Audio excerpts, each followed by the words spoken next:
We're going to see here.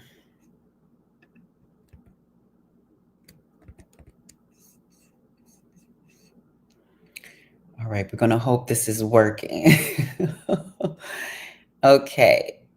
It looks like the audio is working. Let's get this started.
All right. Hopefully you can hear me. Welcome back to Now No Opportunity Wasted. I'm your host, Angelica Ross. And so today is, what is today? Today is Monday, September 22nd. I am coming to you live from New York City, actually. Yes, and we do have a new do. I got my edges done, but that was just like, actually, it was probably been a week since I got my edges done. So you can already see that they're starting to already come back in dark, but we understand that we're not the only bottle blondes. You understand what I'm saying? Those white girls be lying. They are a lot of a lot of bottled blondes on the block. Say that 5 times fast. Yes, so welcome back to Now No Opportunity Wasted. I'm your host, Angelica Ross. I am in New York getting ready for a play. I am in a play, Freedom Riders, at the Harlem stage. So if you have not gotten your tickets yet, you better get your tickets, child. No, but we are going on tour. So I'm actually going back home for a second to Atlanta, because our first stop on the tour is in Atlanta, Georgia. So, and I'm also being honored with the Icon Award at the film festival, at the Outten Film Festival there in Atlanta, Georgia. So during the daytime, I'll snag my award for being an icon. And then later that evening, we'll be doing our first stop on the tour at Morehouse. It's going to be amazing at, I think, around 7:30 p.m. I know that my internet connection is like not the best over here, because mostly it's the, I mean, it's an Airbnb. You know what I'm saying? And so, like, I didn't try all the Wi-Fi channels they told me to try. This is the strongest one they got. So we're going with it, and we're sticking with it. I probably could have maybe streamed from my phone, but we're doing what we can. Today's episode is going to be a very, very, very, very powerful episode. I'm speaking to Nala Simone, who is the founder of an organization called Roads, which she'll explain to you a little bit later. Nala is just a spiritual gift to the trans community. I've always seen her, we've seen each other across the ways throughout this movement. So I'm really excited to introduce those of you who don't know yet about Nala Simone. I'm so excited to introduce you to all of her amazing work. But I also just want to tap on something a little bit because it's a lot going on. And what I'm about to say isn't just, you know,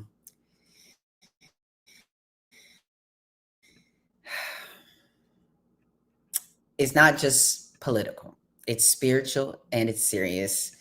There are people in power right now who are trying to define trans people as violent extremists. Want to let that sink in. They're literally trying to label our existence as a national threat. And while they're throwing around words like terrorist, let us remind you that this isn't about safety. This is about control. This is about erasure. This is about scapegoating people like me to distract from their own mess. And if they're calling me a terrorist, then I have to just say one thing. The dolls have been terrorizing, honey, but not like that. We terrorize y'all by just existing loudly, by refusing to shrink, by walking into rooms that we were never meant to be in. We were never meant to survive. And we are snatching y'all wigs with truth, grace, and glitter, as Nala Simone will talk about in our conversation coming up. But I just want to break down for you that this administration, Trump's administration, is following a very, very old playbook. It is the same one that has been used throughout history. You know what I'm saying? Pick a group. They dehumanize them. They blame them on society's problems. Then they create policies and legislate them out of existence. Sound familiar? Yeah, it was all in Project 2025. If you hadn't read it or looked at it already, that roadmap to making America great again includes erasing trans people, includes erasing our protections, removing gender identity from federal data, banning healthcare that's supposed to support trans folks. They see that as obscene. And then, meanwhile, all this chaos, we as the trans people, we're not the ones creating the chaos. We're not the ones that are storming the Capitol. We are not the ones who have been sexual predators. It have been pastors and politicians. We're not the ones stockpiling AR-15s. As much as they wanted to try to blame Charlie Kirk's situation on the trans person, it wasn't us. But you want to talk about trans people as if we are the danger. So I just want to remind folks that a trans person did not assassinate Charlie Kirk. Okay? And even when that narrative fell apart, they still wanted to reach and say, well, the suspect's roommate was trans. Child, reaching.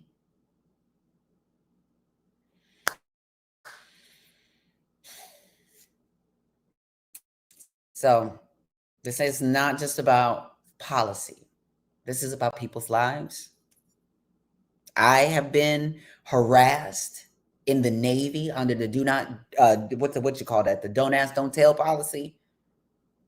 I was denied jobs. I've been misgendered and felt up at TSA. I've had to explain myself at the DMV.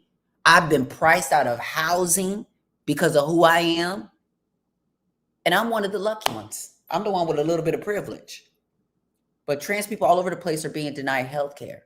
Passports. I still got to fix my passport. And data, collecting data that can keep us safe. Trans kids are being kicked out of schools and pushed out of their homes. And they dare want to say that we are the threat. Gender affirming care is not abuse. Misgendering and political targeting of vulnerable youth, that's the abuse. When you criminalize our care, you are killing our hope. And they know that. That's all a part of their strategy. That's why we need to build our own networks and create our own sort of VPN. Yeah. We build. We protect each other. We become the virtual private network for our people. That's what we need to do. The girls are the firewall now. Huh. We already got the blueprint, mutual aid, safe housing, digital security, therapy referrals, community organizing, healing circles, child. We're doing a little bit of everything. Right. But Brianna's like, transgender extremists, check it in. I heard that, girl. Girl, gag. But we're going to have to take care of each other. Get spiritually grounded. You know, trans tech literally was born for this moment. We don't just build back, we build forward. And together, we have a Discord channel with over 7,000 members worldwide. And we also have other private online networks where we share job leads, space to just rant about things sometimes, you know, prepare people for interviews, job interviews, you know, teach people how to get ready for remote work, cyber security training. We just gave out 15 some different skill sets that they have through the Linux Foundation. So as much as people want to talk, and you know, sometimes they want to like rope me into like other folks that have been influencers, baby,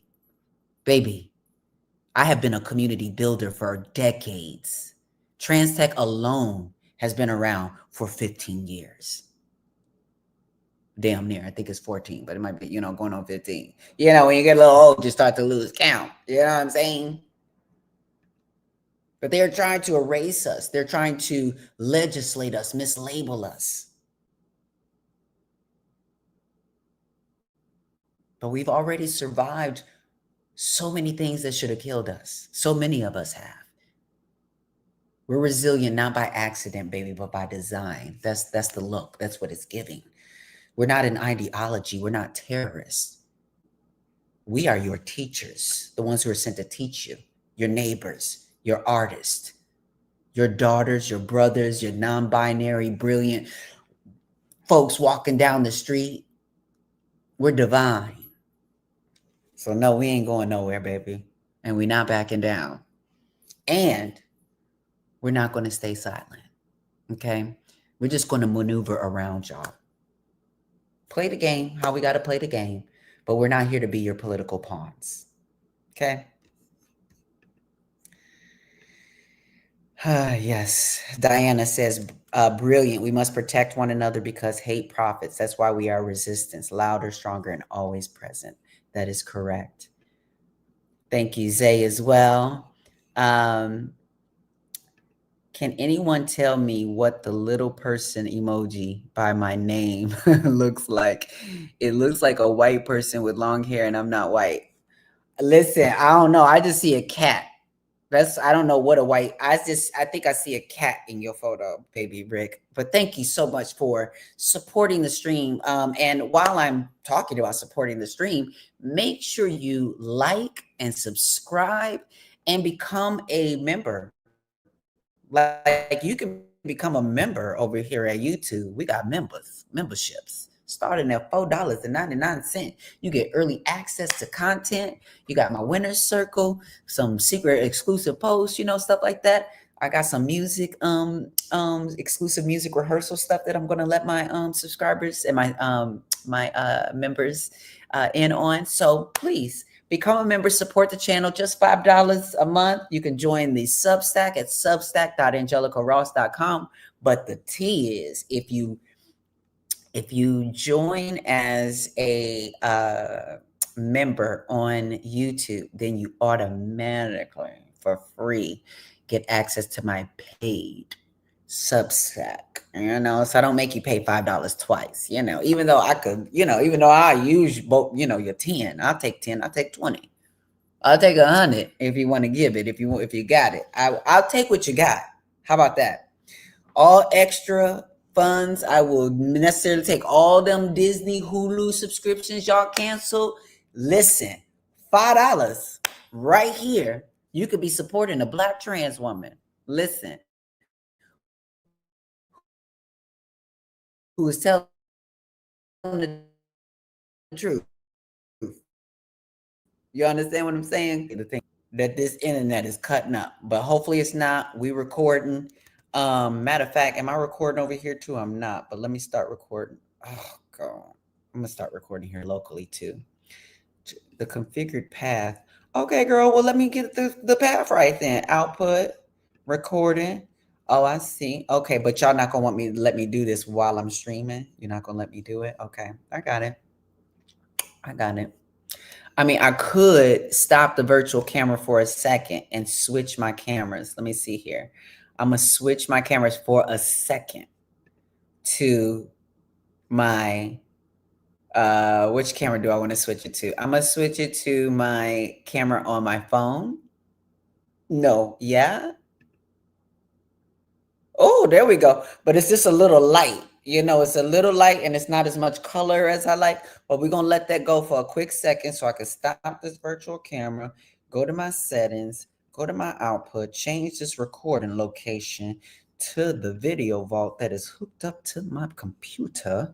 Click OK. Hit start recording. Go ahead and start that virtual camera. Oh, wait a minute now. Let's go ahead and get this right. Okay, there we go. So we're going to get this virtual camera started right. And then we're going to, so I didn't even, okay, so that's great. All right. So we got, be right back with the link if I can't. Oh, sorry. Yes, transtechsocial.org. If you're looking for the link for the organization, it's transtechsocial.org. And you don't even got to be trans to join the community. You just got to understand that we center trans people. We center the most marginalized. Sometimes that means trans people who are doing sex work, trans people who are English is not their first language, things of that nature. Okay. So now we're going to go ahead and switch back to my OBS virtual camera so we can get a little bit more color. I just need a little bit more richness. You see how it's not as washed out? You know what I'm saying? Look at that. We just got another subscriber on Substack. I just seen the notification come through.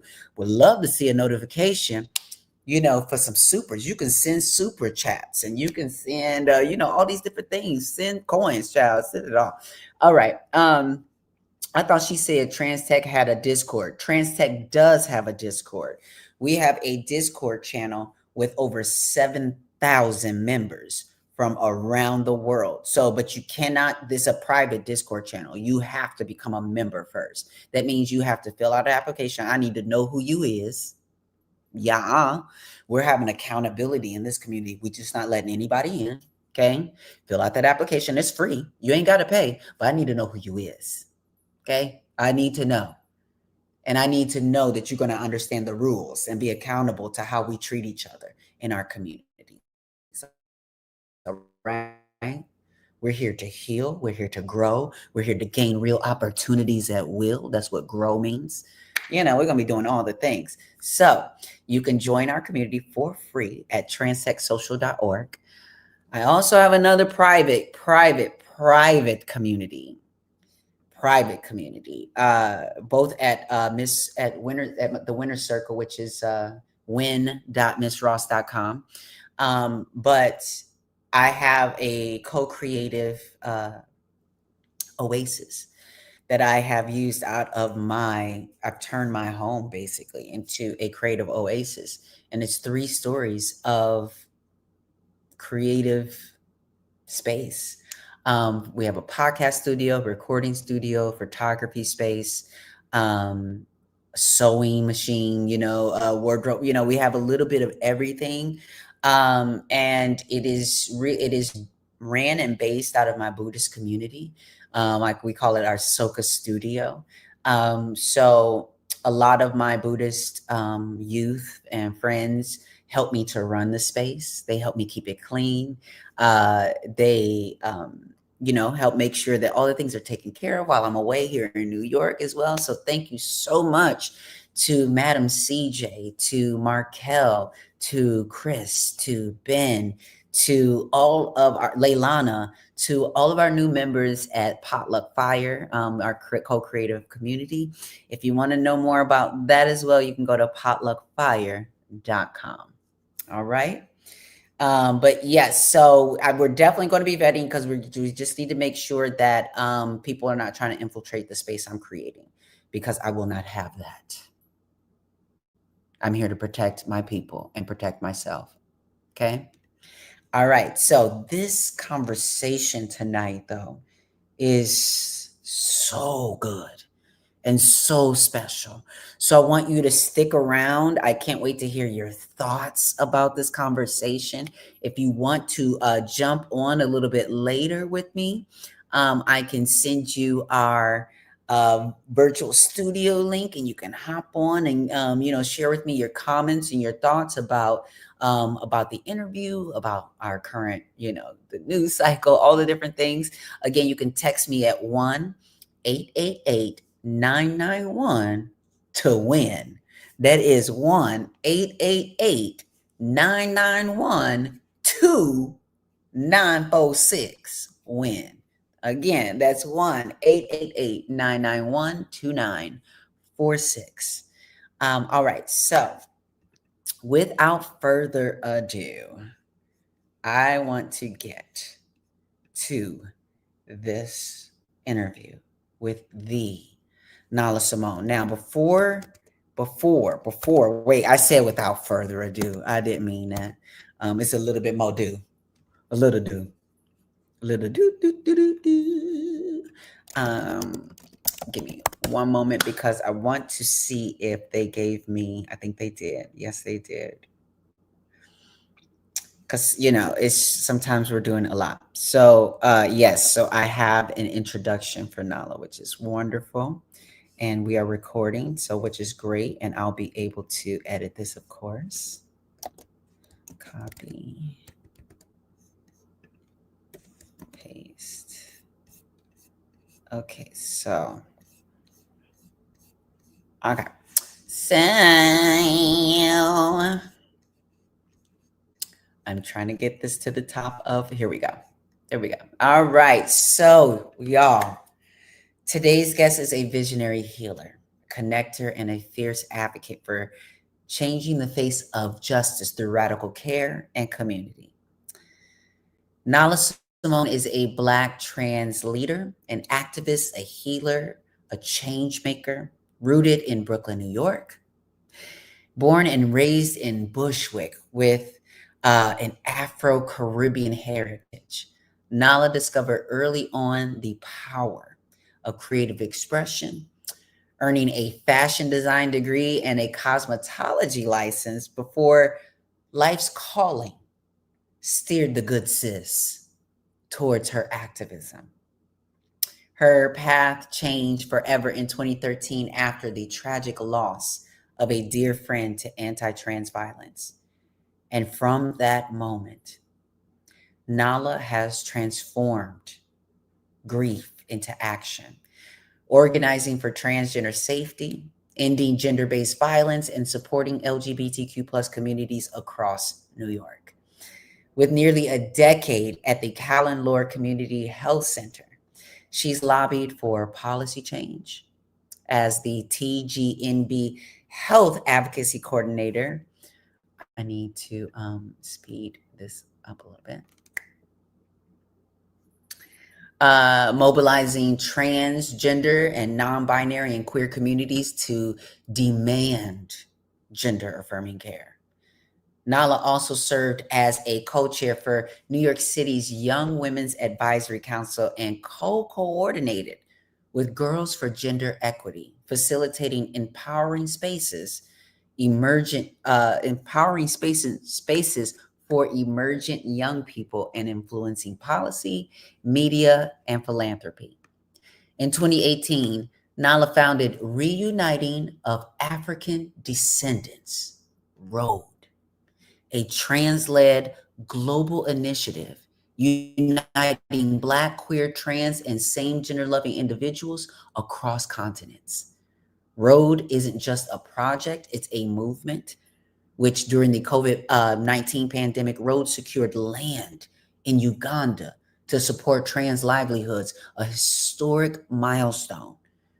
Currently, Nala serves as the Director of Programs and Advocacy at the Marsha P. Johnson Institute and works with the National Black Justice Coalition, Soul Cycle Pride.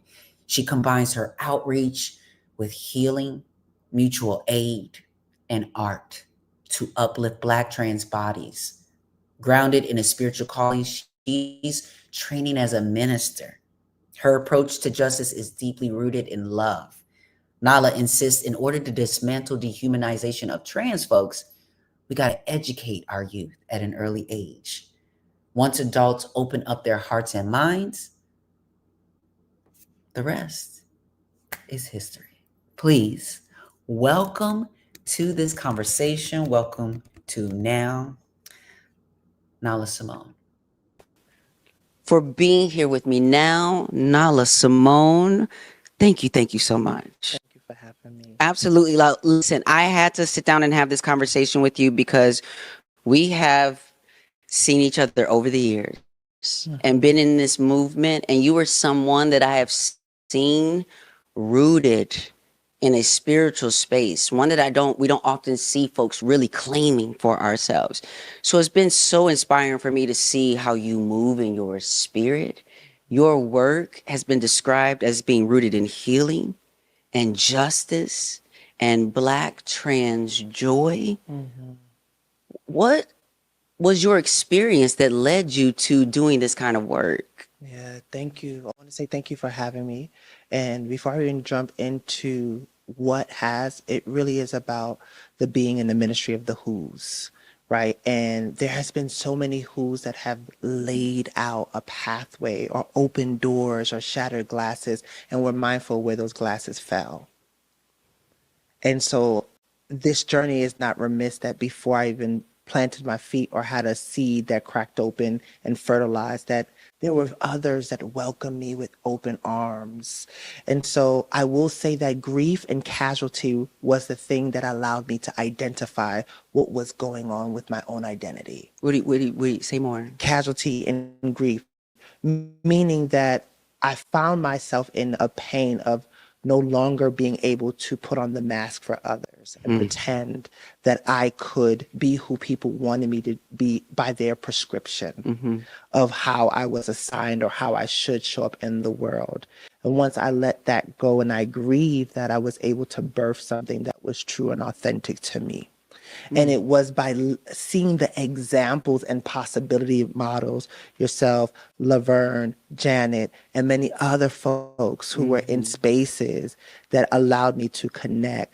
I want to highlight there were women in beyond just ballroom and pageantry like Jasmine Bonet, Raquel, that I used to watch, which was right? Rock'em Sock'em Raquel, Lord. You see what I'm saying? Yeah, Jasmine Bonet. I used to play her tape at MBU when she did her talent, and yes. Right? Yes. So what I realized was that I saw God still in those spaces where they had experienced exile. Do you remember, like, I would go to some of these shows, Jasmine Bonet Come on. would air out a gospel song and have the spirit moving in the club. Yeah. And I only saw that kind of stuff when going to Black clubs where because you go to these other drag shows, you really wouldn't see them doing gospel music. But within our space, no one was questioning why they're performing a gospel song. No. And there is historical context to that, right? When we think about ballroom scene as folks are viewing now through polls, right? The archival of Black and brown indigenous folks in ballroom scene and how families were created. Well, there's a backstory to that, right? Theologians and churches around the times were kicking folks who identified as LGBT out of their churches.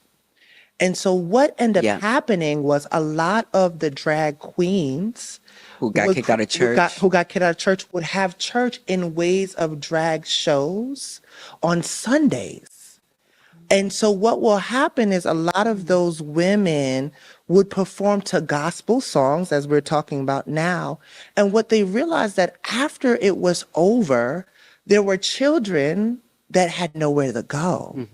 And so some of these houses were developed in the urgency of filling the gaps of who was going to take care of these babies. And so when I look at through those lenses, I was like, we were doing ministry before we understood that it was ministry. Ooh, yes. And you know that I met some girls, they only do gospel music. Only. Because that's what I feel like they found at that time. Yeah. That was their pulpit. Yeah. So I found myself through that, right? I grew up as a child to Caribbean parents, my mom from Jamaica, my dad from Trinidad. And I grew up in a Episcopalian type of setting. And I experienced so much harm.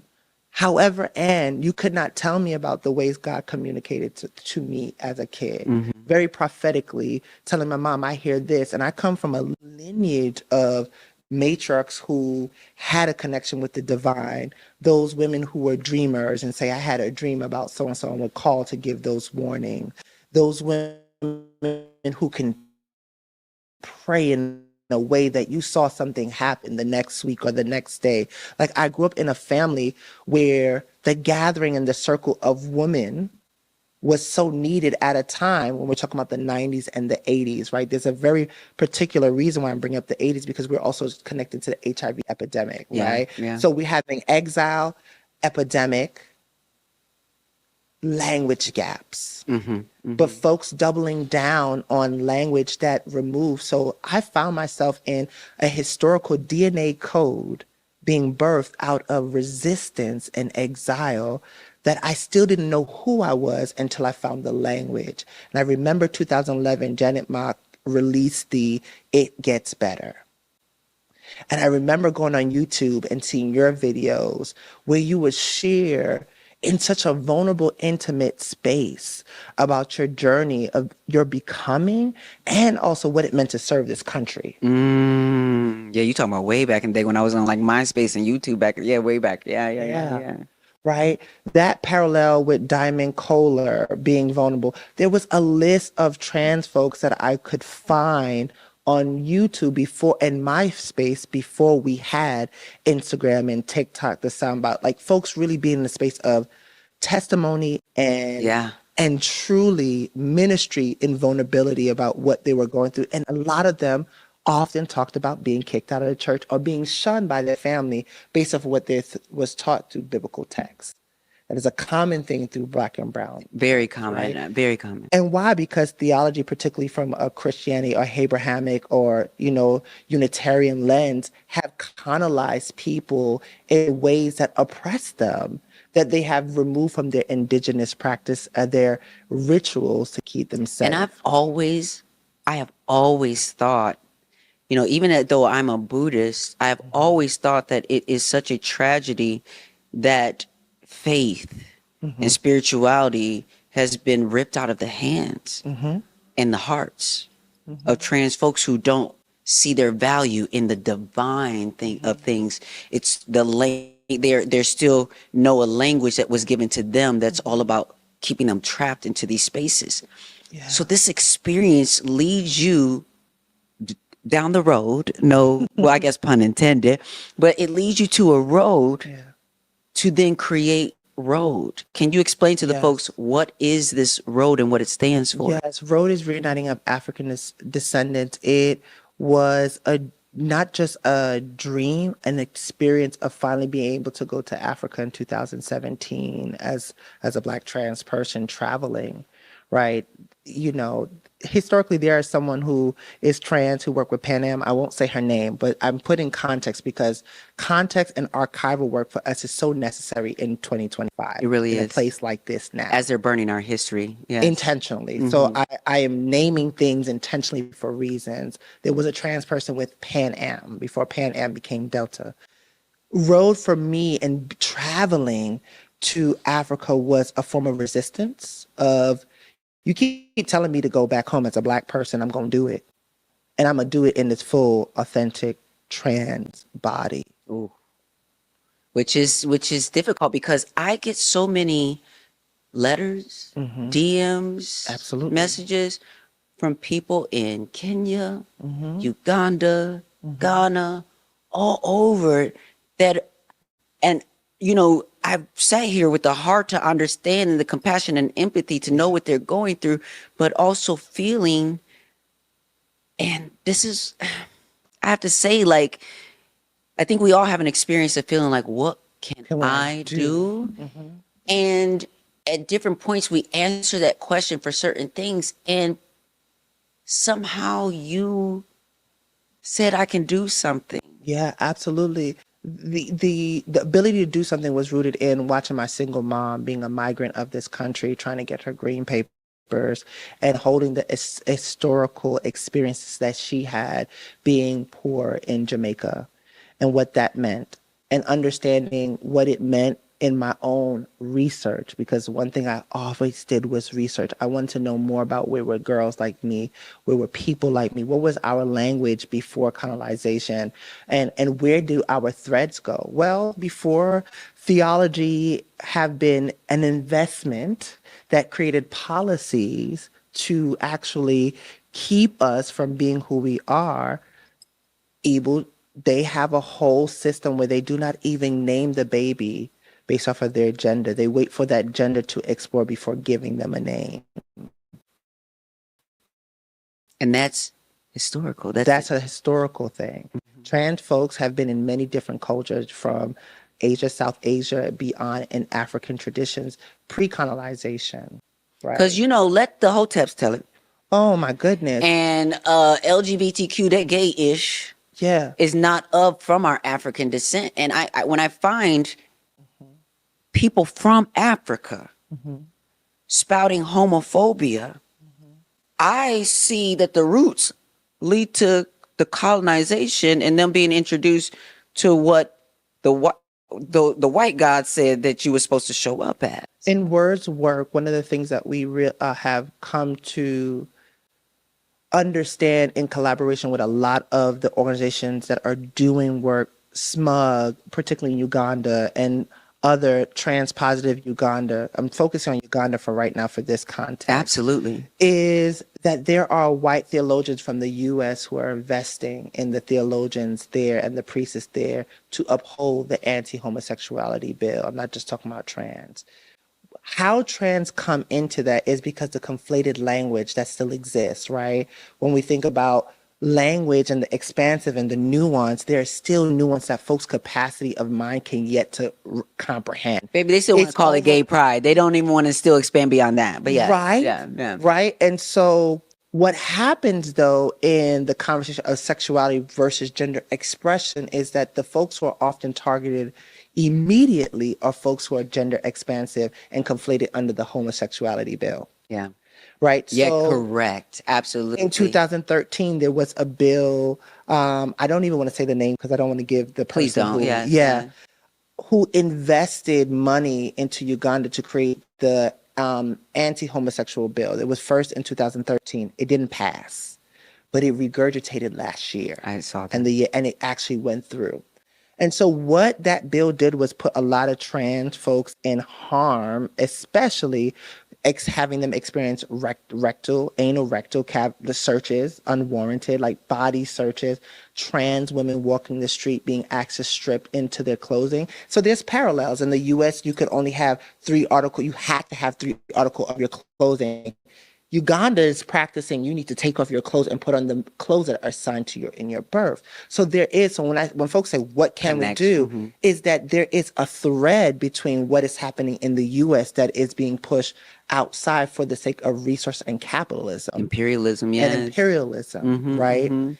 So what a lot of the trans folks have experienced have been conversion rape as a form of addressing the issues around their sexuality and gender, particularly trans masculine folks whose stories and silent cries still exist, and there isn't a space to talk about it. We're not even yet talking about mental health. We're not even talking about spaces of care after emergency, the absence of choice when folks are robbed. We haven't gotten there. They're simply needing shelter and food. So what can we do? Wait, because that is really, honestly, I've been grappling because I do feel sort of called to connect. And I know that I'm not the only one, because I've been seeing this massive call for us to return home. And what's so heartbreaking for me is to see so many of our Black brothers and sisters talk about returning to a space that they know full and well that we're not welcome to. Part of me feels like some of that has to do with the fact that they also don't want that, here.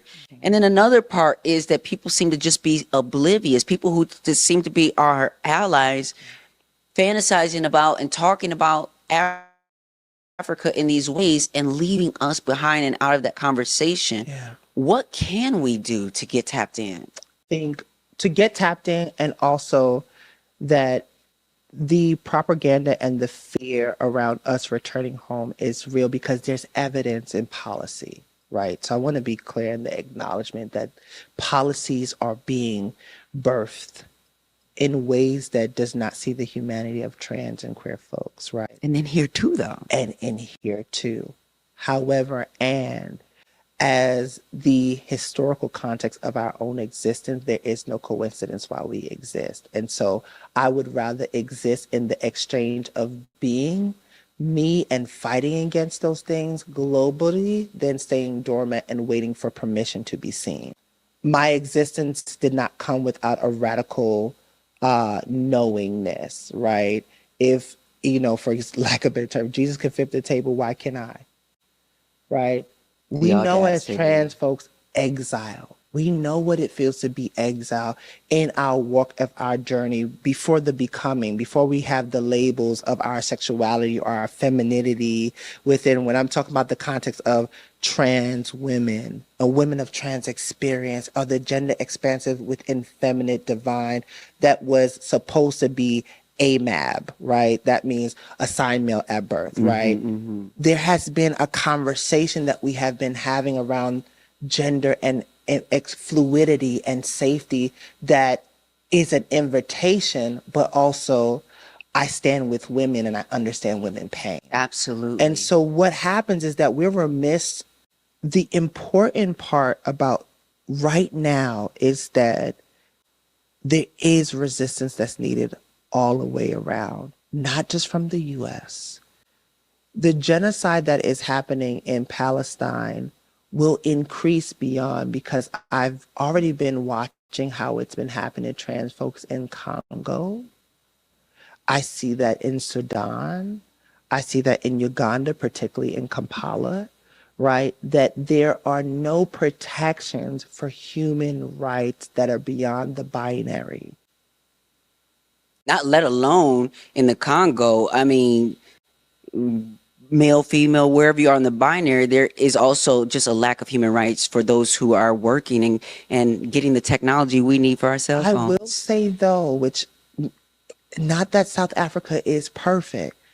I do see in South Africa though, the ways in which trans folks and queer folks are existing and revolutionizing on their own soil. The different communities from Zulu to Zambili. Like a lot of them are fighting, who are in the intersection of their tribes, their culture, for transness to be a part of their conversation. So I'm not without hope. What I am asking is for us to be urgent. And there's a difference, right? Not without hurt. I'm asking for urgency, that our threads be recognized, that it is happening from a global context. And it's because of my roots in the Caribbean, from a British colonized country, that I can see what is quickly happening within these exchange and conversations that we're seeing now. So spirituality, religion, both and one or the other, what have you, but just saying that having a practice, for me as a Buddhist, I see spirituality as a practice, something that I can just figure out where I need more work and just get back on it each day without judging myself too harshly. But having this practice has been healing for me. And I know that your work is rooted in healing. Right now, I feel that we have experienced so much spiritual abuse. Absolutely. I feel like there's so much trauma from that spiritual abuse. Absolutely. And I feel like sometimes we aren't taking inventory for what how that trauma shows up in our spirits. Yeah. I feel like collectively as a community, we need healing. Yes. How do you see us starting the conversation of healing ourselves in our community? One of the things that I do see us starting is the acknowledgement of the existence and our participation in the healing. Trans people have offered this world healing before time. Yes. And in time and beyond time. We have been healers, yes. We have been healers. Our names have transitioned over centuries. We so happen to land on trans because it's something that, scientifically can now be researched. People can put a name to it. And now we have identification. Now we have subgroups. Now we have categories. But before any of that, we have been positioned in great deal of leadership and great deal of holding sacred to not just women, but to leaders, being leaders ourselves, and beyond, being shamans, being seers. We have been here in many different ways. And so one of the things that I think is so important in our emotional, organizational distrust, because I look at the religions that are existing, there's an organizational component. There is organizational distrust in the message and the rhetoric and the narrative that will condone the way that they harm people. And so the order to go back, right, is the acknowledgement, the same way that America is struggling with acknowledging their harm. Accountability means you have to put on the big drawers and you have to look ugly for a bit. And so what's required is the first thing is to be accountable that I misinterpreted the text.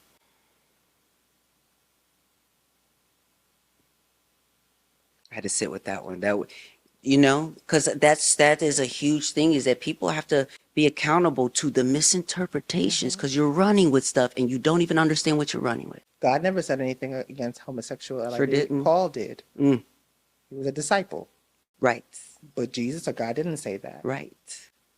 But what was happening is that prophetic message. We also have to make a distinction between prophetic messages and power. Explain that one. Break that down. So we may have prophetic messages and it might be right for the moment or for the person or for the what next. Does not mean that it's not rooted in power and isolation. Right? Who is a person? What's their identity? What was the times? There was a whole exile of Jews. Absolutely. What was their power? Absolutely. There was a whole system where men were in one palace and women were in another palace, and the only people who can go between quarters were eunuchs.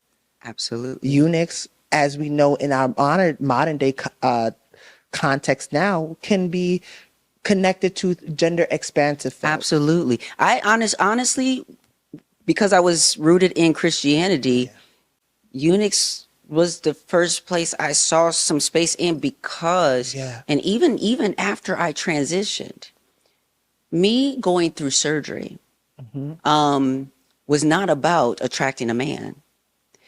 Me going through surgery and aligning with my body was, I'm gonna be honest, was also me addressing an issue where I didn't want to be beholden to my hormones.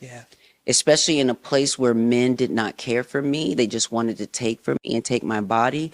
And I just sometimes kept falling for the okie doke. You understand what I'm saying? Because I want to be held, because I want you to tell me what I want to hear and all these different things. And so sometimes those hormones had me breaking glass in case of emergency and calling somebody and just also walking away feeling empty after the exchange.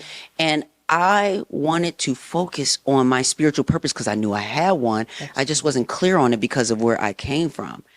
Once I sort of get clear on those things, for me, maybe, sure, I'm okay to and open to love as a trans person, but for me, it is not a primary. I feel kind of like a nun a little bit, because my purpose in this world is just stronger than any love that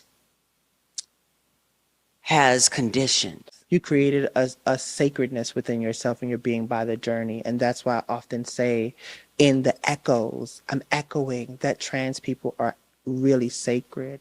It's an opportunity to rebirth what was put onto them, in the concept of identity. And what we get to do within our transformation, our transition, our transcending, is to look at the gaps of our society from a patriarchal way where we can relate to women. In our journey and becoming, the thread is trans women, trans masculine folks, non-binary folks, gender expansive people have a way of empathy between genders and the system in which it's set up and how folks thrive. And so from a binary context is that men, particularly when we look at race and other things, have a level of power that women do not. Absolutely. And as trans folks who, particularly AMAB people who are navigating femininity in this world, what we experience is we're able to relate and correlate with the forms of abuse that women experience. Now you tackle the intersections of Blackness, migrant, poor, all those other lists of intersections. There is more context that we not only is it empathy, but it's what it calls us to fire to advocate. And if you see in historical context, a lot of trans folks are at the forefront of many oppressive bills. When the folks who could be there, should be there, are not able to be there because they have been indoctrinated to survive and to be in a system of working. Very true. But we clock that T quickly. And so what we do when we don't have jobs, when jobs are being moved from us, housing is rude, we turn our pain into purpose. Us protesting and being on the street for folks and for issues was because we had nothing else to lose. There is something sacred about that journey because when we go into that journey, we experience isolation, we experience grief, we experience shut-in, and then we experience blossom. And then we have to now interpret what the world perceives us and how we want the world to see us, and then the in-between safety and security. And so a lot of trans folks are still in the place of survival by force, not by decision, by force, because there are intentional policies that exist that does not allow us to thrive in the ecosystem in which it is currently existing. Correct. From housing, school, churches, food, and the list goes on. You obviously have a calling on your life. Thank you. now you're being called Mm-hmm. into theology, into a spiritual space. What is, first of all, I want to see more of us in this space. Talk about your decision to take this on, and also the people that may have come before you that have been in this space but just haven't been recognized. I will always start with truth first. Truth is that I still grapple with it. Truth is that I still struggle with it because I understand it has been a tool of the oppressors. Yeah. Sit with that. And the other side, because two things could exist, is that it is a part of my ancestral veneration. My grandma and my grandma and them and my grandma and them had used that tool of their own oppression to create something beautiful. They made lemonade. They used the prayers to get them through. They used the Bible studies to help them. They used the God talk in their own ways before they knew that there was a conversation about womanist theology, before they knew there was a conversation about liberation theology that we now have, before they even knew there was Black theology. Yeah, yeah. They were practicing with the tools that they had gotten that was in forms of oppression that they did not see. They used it as a form of hope. And so the calling for me was when I was at a water in Hawaii in 2020, when there was an uprising, and I said, I'm going to choose rest radically because I may not live. And I also knew that I was coming up on 30. And there's a significant number about the 30, right? Because there has been data that says trans folks don't make it to 30. And so I chose radically to have a hard reset. And while I sat at the water, I kept hearing, it's okay to go to school for your MDiv. It's okay. That is something you love, the Spirit of God. You love God talk. You love to talk about how God is in the divine of trans women. I met God through a Black trans woman when I started school. I found myself. Wow. I found myself between glitter, grief, and God. Yes. In the room where lashes were being applied in the before she hit the stage for ballroom, I saw God. I saw that she prayed before she hit the stage. We were never removed from God in whatever conversation, whether Buddhism, whether Judaism, whether Hinduism, every culture. Yes. And you find trans folks and you sat down with them, you would see that they were not removed from God. They were removed from the people that used God to harm them. Mm-hmm. Mm-hmm. A lot of people like to say that Cecilia Gentili was an atheist. When you look at her play, it wasn't that she didn't think that God exists. She was exhausted from how people use God to condemn her. Absolutely. That's not a narrative that's just to Cecilia. That is a narrative for the Black trans women. That is a narrative for the shaman. That is a narrative for the seers. That is a narrative for the women that are called witches. That is a narrative that theology has been used in the wrong hands for the sake of power to oppress her. So I was called as a way to use if you want to say the tool of oppressor, to interrogate their text. Ooh, okay. Okay. Yes. The same way that you get to interpret the text and use the text to condemn folks, why can't I use the text to heal folks? Ooh, absolutely. If God said it, Right. I can interrogate you to say that you misunderstood and you misinterpreted. And you can tell me that the practice of my people, indigenously or African, is also going to be condemned. Right. So if I want to pull a little bit of Afa or Ifa, or I want to bring a little bit of the Orishas, you're not going to tell me to condemn me when I know the historical context of how theology has existed to harm women, to harm the marginalized, to keep the poor, to keep genocide, ethnic cleansing. The Bible is a historical context. All of these religious, spiritual books have history context. Absolutely. Absolutely. And a lot of that is for the sake of power. And so my job is to allow myself to use the divine of people who have been exiled, particularly from Black trans femme perspective, not removing a lot of the Black trans men who have been doing. I think about Reverend Eunice Coleman. I think about Reverend Lewis Mitchell. I think about Reverend Amundeo. And right now, when we think about how many Black trans reverend priests exist that are glorified and honored under God, it is hard to see their platform, but we know Valerie Spencer. Right. We know Camarion. Mm-hmm. Mm-hmm. We know Bobby Hunter, who passed away, if I'm saying their name right, and so much different more. And so my goal is to use Black Femme Queen theology as an archive mixed with this journey of road where we actually have the first trans pastor in Uganda by the name of Angie as of last year. Wow. In the same context where a bill was created against homosexuals and trans people, right? I'm using the language that they use. Absolutely. Out of pain, how I started this interview, out of pain and casualty, I became. And I see trans people doing that, and that is a form of ministry. So thank you. Sorry, that was No, no. Let me just tell you, I want to say thank you for picking up that ministry, because so many, I know it. I can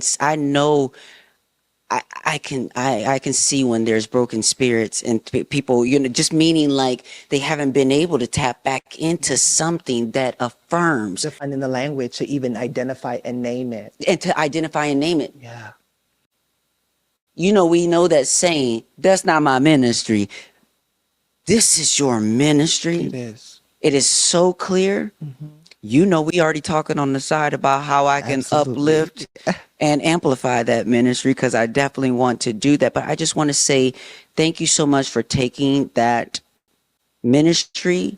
For me, Pride is all about celebrating, for me, who I am so proud of, what I am so proud of in our community. Because there's a lot going on that we shouldn't be proud of. Trying to separate. There's no pride in genocide. There's no pride in genocide. Right. Absolutely. The choice of joy is the resistance. And we have been doing that. Yes. The choice, the act, the practice of joy, the practice of love, intimacy. Into me, I see you.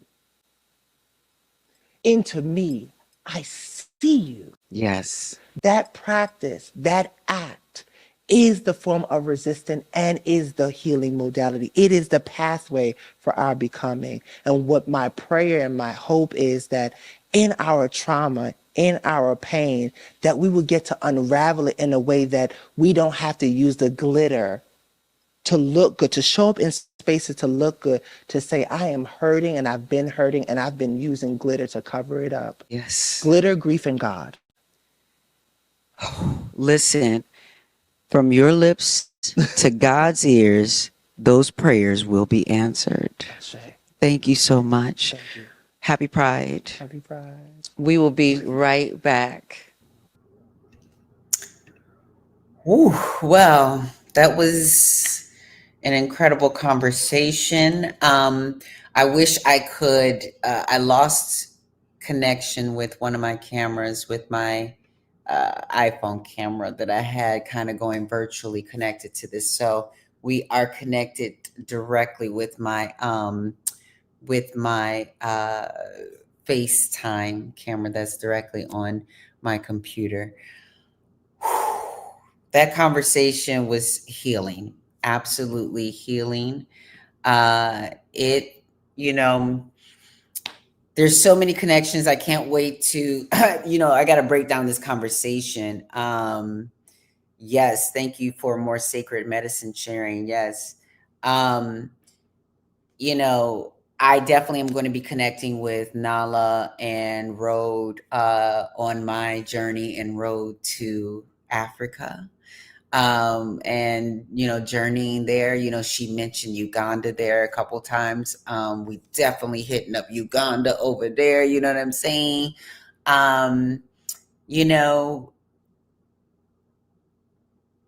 There's some things that I could share with you, but I'm not going to, just because right now I am undergoing some spiritual healing, some physical healing. some sexual healing, a little bit of everything. And, in a space right now where the world is trying to villainize, criminalize, over sexualize, fetishize, trans people, all the sizes, not just the isms, it's the shizes. They've been doing all the shizes. And so,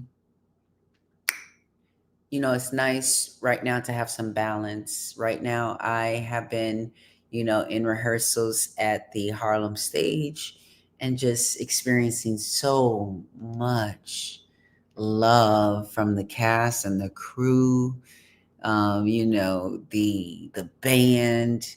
Like, we're all showing up. We all understand why we're showing up, and it's so incredible. So incredible. Cannot wait for you to see this. I'm actually flying to Atlanta in a couple days. Back to Atlanta. So we check in for our first day on the stop on our bus tour, and then we're going to be on this huge bus that has like our faces plastered all over the bus. It says Freedom Riders on it. It's going to be great. But yes, preach the truth, honey. You're amazing and so deserving of abundance. Thank you so much. So, it's great to be a part of great work, to have work. I'm very blessed and grateful to have work. I'm also very blessed.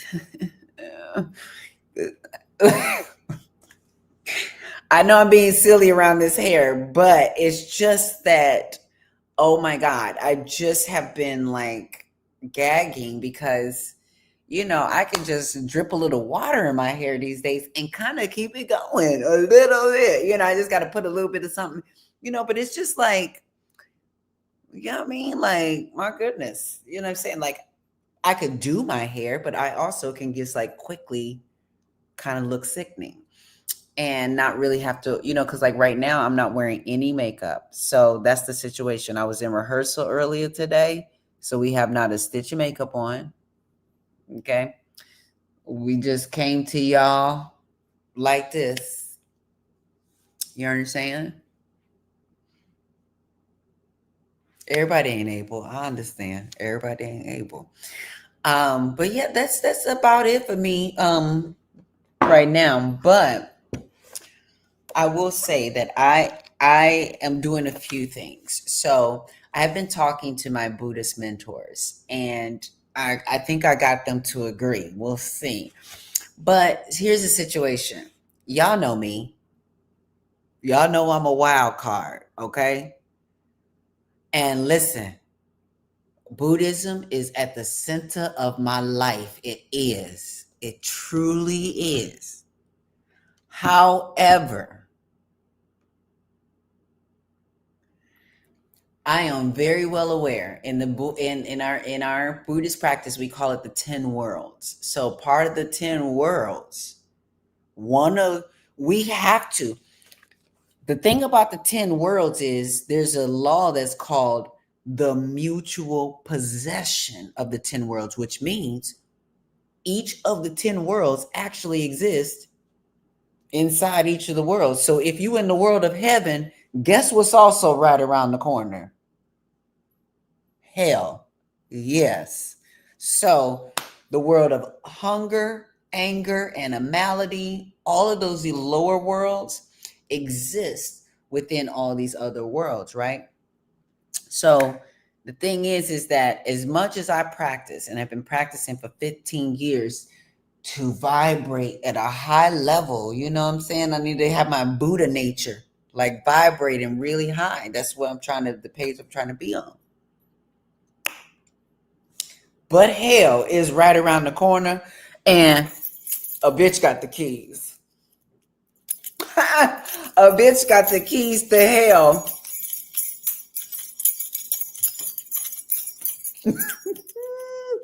A bitch got the keys to hell, honey. Yes.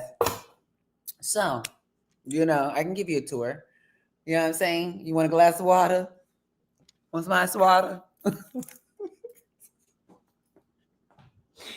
Wait, but the reason why I'm laughing about this is because it's such an experience as a Buddhist, especially when you can know that you've been to hell, when you have now actually understand that that it's a place, not in the afterlife, but it's here. And so it's every once in a while it's here. And so it's so amazing to recalibrate yourself in the midst of hell. Huh. So what is this hell scenario? So I'll tell you a little bit about the hell scenario. So the thing about hell is the land of tranquil light. Oh my God. Oof, it's such a beautiful thing. But yeah, hell is a place of tranquil light. And so basically, it's a place in which it's a place of so much suffering. And, even what seems to be might be like relief or what have you only brings more suffering. Like hell is just flames that completely engulf your life. It's just suffering. It is that place. And inside, with the mutual that's the thing about white supremacy. That's the thing about a lot of these other sometimes controlling religions. They use their stuff, they indoctrinate folks to control their behaviors of how they live and with their lives. And they promise you, tell you about heaven and hell.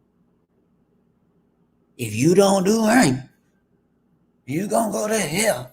You know what I mean? If you just be a good little somebody, you can go to heaven. If you just don't cuss that person out, you can go to heaven. But I'm going to tell you right now, you can cuss that person out and still get to heaven. You sure can. And so the 10 worlds exist right here, right now. And so what that means is it's a part of the human experience. Especially when we are so easily pulled into an orbit that is of lower vibration, That's why we practice to try to be in these higher spaces so we don't get pulled so easily. But a bitch sometimes gets pulled, you know what I mean, into the wrong spaces. So, I practice so that when I experience hell, that I am not engulfed by the flames, that I can feel the breeze of heaven right around the corner, that I can smile and I can laugh in the midst of a burning house,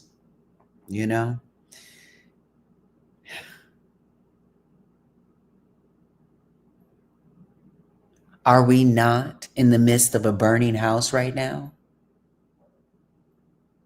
Do we not still need to find joy? Do we not still need to cry? Because I definitely have been trying to prevent myself from crying, but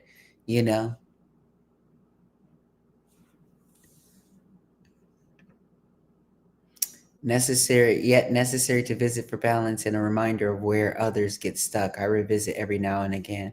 Yeah, I got the keychain. I definitely got the keychain from hell. You know what I'm saying? And the thing is that we can't deny the hell that people are experiencing every day on this planet.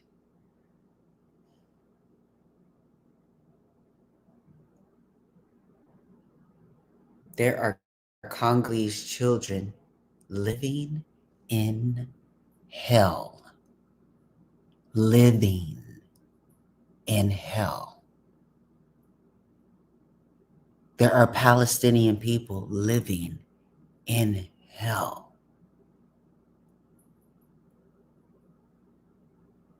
And still finding, you understand what I'm saying? Joy, laughter, whatever they can in the midst of a famine. Like, it's stuff like, it's bad.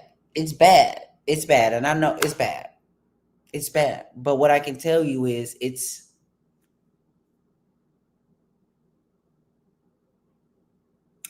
inspiring. Nepal is inspiring, you know.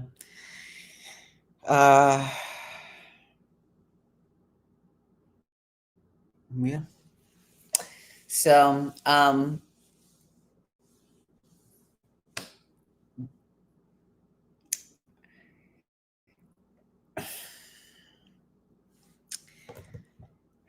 So all I can say is this. There are people clinging to the gates of heaven. There are people right now who are trying to create their own sense of everything's okay, everything's perfect, everything's fine, everything's okay. If I just be quiet, keep my head down, do my work,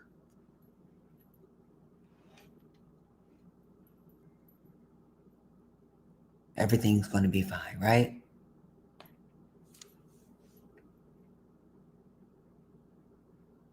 As much as we want to control our environments, you cannot separate yourself from the things that are going on in this world. And you are going to have to experience your own personal hell, as well as the collective one that we are creating here. We are going to have, so many of us are suffering the consequences, collective karma of our country, of other countries. A lot's happening. So we have got to do our best right now to live right now with the best intentions, the best vibrational frequency, the best motivations. We can't give up. You know what I'm saying? Hell is amongst us, baby. It's hot in this bitch. You understand what I'm saying? Bring a bikini. Because it's about to get hot and it's probably going to stay hot for a minute. Yes. You know what I mean? And also, yes, for the sexual glow healing. Thank you so much. All right, y'all. So that's going to be the conversation for today. But I am going to read from a book that I am reading. It's Daisaku Ikeda's Dialogue for Peace. And I have a few things highlighted here, but the one thing I will say is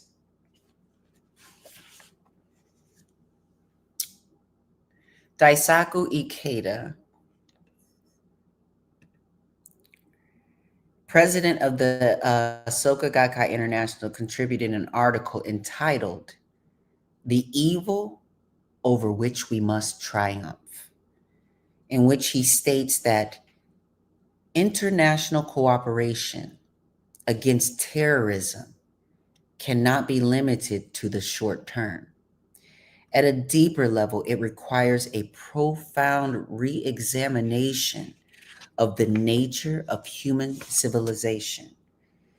He calls for growth and development of the goodness inherent in human nature, saying, "It is the function of evil to divide, to alienate people from each other, and divide one country from another.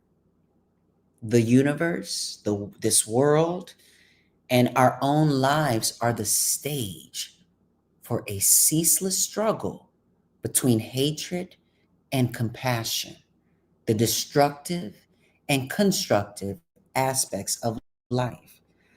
unless we achieve a fundamental transformation within our own lives so that we are able to perceive an intimate connection with all our fellow human beings and feel their sufferings as our own, we will never be free of conflict and war.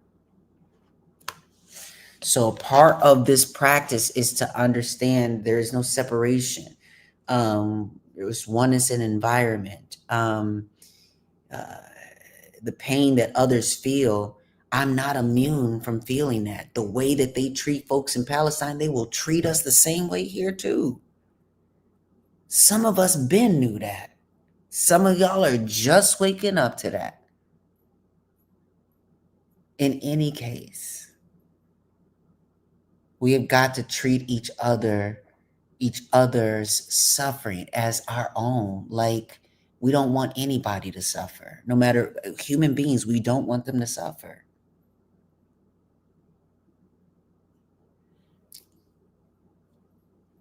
I mean, some of y'all, no.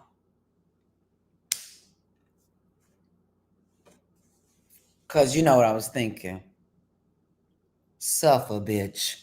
Some of y'all bitches. But no. I'm a bodhisattva and I'm your whole ring and kill girl. Okay. Accountability. Okay. Like this. Okay. Yeah. You know I gotta keep it real around here. Thank you. Thank you so much for that. So as we kick out of here, just please think about this, that you're not the only one that's going through something right now, that's suffering right now, but also that, like my song, The Bad Place, which I cannot wait, I gotta still record it, but but one of the lyrics is, there's a way in and there's a way out.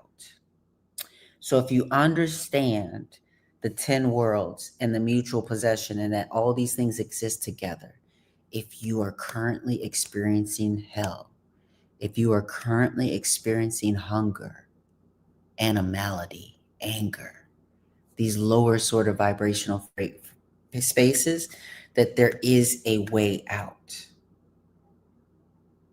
There's a way out. And it's like some kind of kung fu-ish, you know what I'm saying? It's like some kind of, it's like basically making a magic portal show up. You know what I'm saying? Like that's what this is on. And that's how you make it. That's how we make it show up, is by chanting Nam Myoho Renge Kyo. Literally, that's how we make the portal show up. I'm telling you, I done sat in front of that damn thing crying. Nam Myoho Renge Kyo, Nam Myoho Renge, in a portal brings my ass up out of my suffering. You understand what I'm saying? So like, that's how we do it. But just know, maybe you could find other ways, but like, just know that in the midst of hell and all these spaces, there is a way to experience heaven. I know it sound cuckoo. I know. Y'all ain't got to believe me. Y'all ain't got to listen. Maybe somebody else can explain it. Someone said, suffering will definitely show you who you are. And I don't wish it on people, but I get the concept. Absolutely. You said it there, because to be honest, that's how it is with me. Like, I would not want to go through the things I be going through. And some of the things I've been through, I'd be like, okay, did I really need to go through this? I understand the lesson. I understood before. So did I really need to go through this? But, nothing could replace the wisdom, the benefit that I have received from every single last one of my challenges. Nothing at all. It's definitely a process. All right, y'all. That is it for me tonight. I've been going too long. Oh, no, not really, but okay, I didn't go too long. So We're going to end with this music real quick. My Now theme song. And I will see y'all on the replay.